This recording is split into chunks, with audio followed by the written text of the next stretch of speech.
Just when you were beginning to get comfortable and make this place your home, the wardens found you. It's not your fault that you have these powers. It's just by some act of chaos or just the weave. You were given magic. You're born with it. But they'll never stop chasing you for it because they're afraid of it. So you have to run. You run to the woods and you try to escape, but it's too late. They've already found you. One of them runs up to you and swings at you with a sword. You instinctively raise your hand to cast a shield, but something happens. Something terrible happens. A fireball just erupts from your being and explodes, and you see the trees begin to burn up and fall down. The ground is, and the grass is charred and black before you. There's flames everywhere. And you notice the carnage. They're all dead. You can never come back here. They'll never stop chasing you. If this sounded interesting, you'd probably like to play Sorcerer in D&D 5e. I'm Josh from J&J Tabletop, and that's exactly what we're going to talk about today.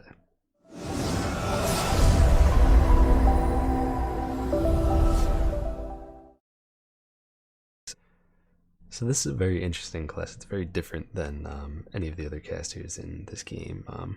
If you're playing a wizard, they choose this. They choose this life. They learn everything. They learn everything through study. If you're playing a warlock, they make some sort of deal or something like that to get all their powers. But not the sorcerer. They're just born with it. It just happens. They are either through some sort of act that someone did forever ago, helping a dragon, or maybe they have some dragon blood in them, or maybe it's literally just chaos. That's how they got their powers. They didn't really do anything for it. What I'm thinking about Sorcerer is the type of inspiration that comes to mind would be like the X-Men. You know, these are just these people who one day their mutant powers awakened and suddenly they're superheroes, and you know, some people love that and some people are terrified of them because of that. They have to learn to control this thing, and if they can learn to control it, they can become so much stronger. You could also think of the Avatar. I mean the Last Airbender, not Avatar the Blue People. Blech. Blech. No. But when you think of the Avatar, there's benders in there, and there's people who just have this gift where they can move the earth or fire or water or air, and if you know, it doesn't come easy. They know that they have it from a young age, but then they have to study, they have to train for it, and they learn this amazing power if they put the work into it. And that's very similar to Sorcerer. So as far as defining features go, I would say that there's really two that really set this class apart, and the first one would be your sorcery points, and it's basically just this set. It's, you know, just points. It's another economy that you'll have to manage, and you can use these things to either create new spell slots, or you could use them for the second and really only other defining feature that I think sets sorcery apart, and that's meta magic. And this is really cool. It really just gives you a bunch of options to make you different, and really makes this choice appealing, this class appealing because of this.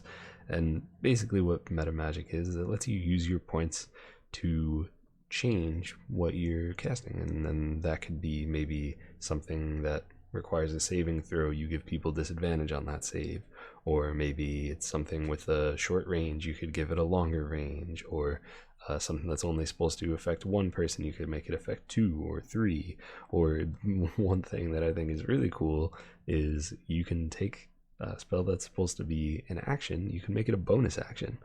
It's just really cool, and it kind of lets you take something that might seem like it only has 1 or 2 uses, or whatever, a very specific set of things you could do with the spell, and then it just kind of opens it up, and it's like, no, you could do so much more than that.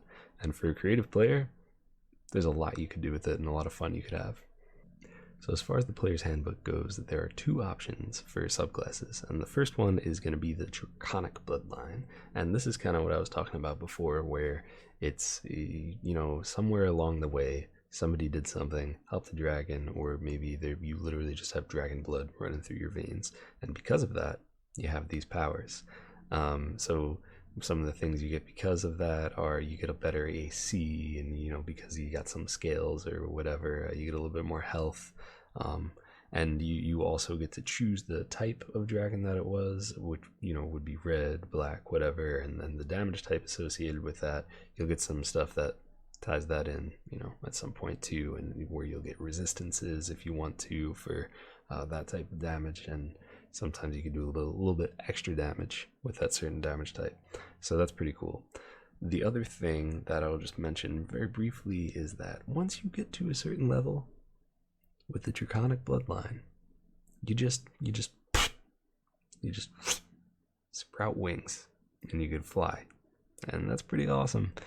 But the only downside is you got to make sure that your clothes or armor is built for wings. Otherwise, you're just gonna hulk and rip your clothes every time, and that could become an expensive habit. Just every time you want to fly somewhere, just having to buy new clothes.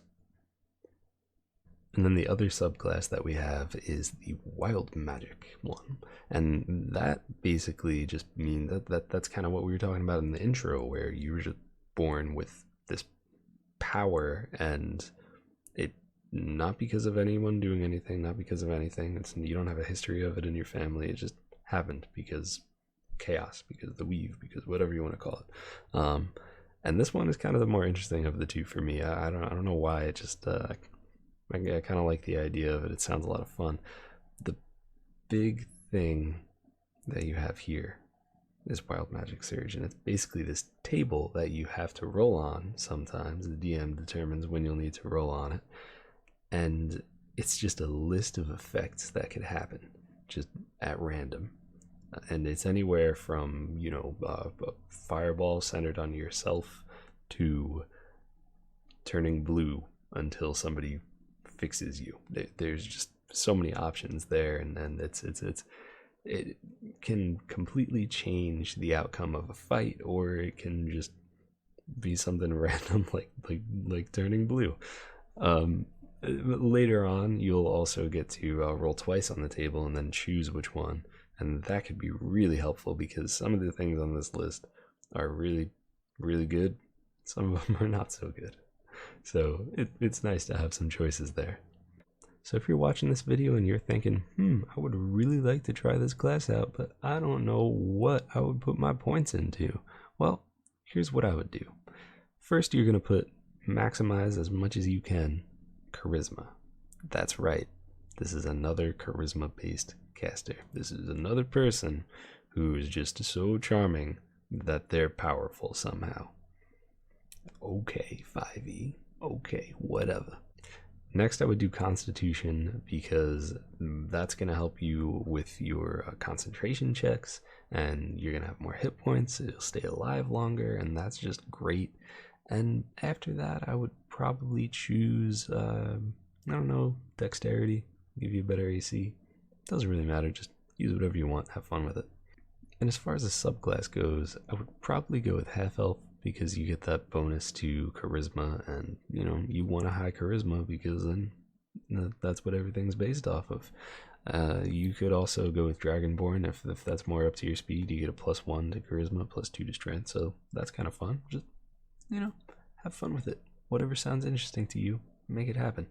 So I hope you learned something here, and if you watched this and you said, I really want to play Sorcerer and Dungeon Dragon, then you know what? Make one, and then just leave me a little comment, in the comment section, and tell me about it. Tell me all about your class. If you've already played one, then tell me about it in the comments. I want to hear about that too.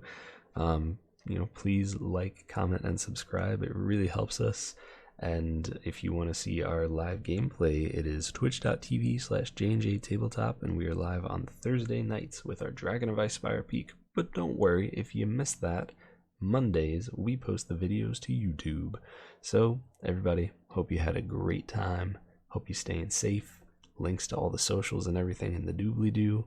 Have a great night.